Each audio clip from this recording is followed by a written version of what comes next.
आगे हमर मजनुआ जमुई जिला के हीरो है गे सखी।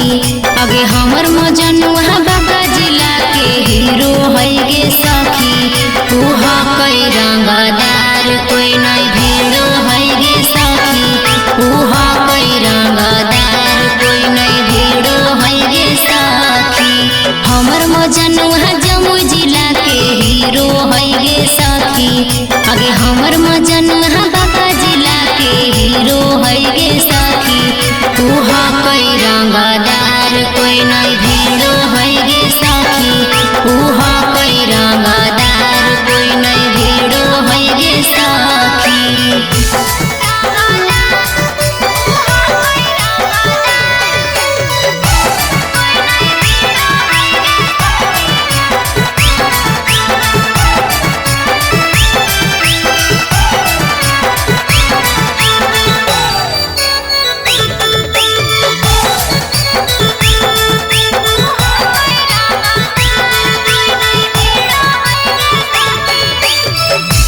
कई रंगदार रंगदारी कोइल कहाँ मगे।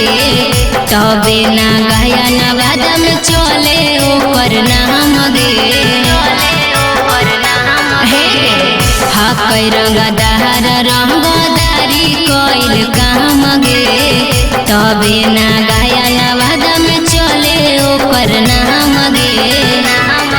अगे 24 घंटा सिकसर लेके घूमो है गे सखी। अगे 24 घंटा सिकसर लेके घूमो है गे सखी। उहा कई रंगदार कोई नहीं भीड़ो है गे सखी। उहा कई रंगदार कोई नहीं भीड़ो है गे सखी।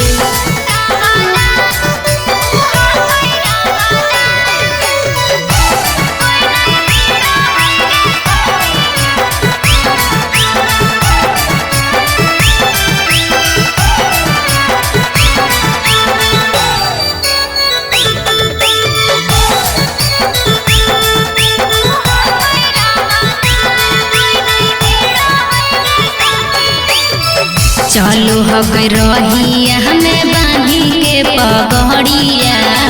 थर थर कहरो कैसे पूरा सहरिया।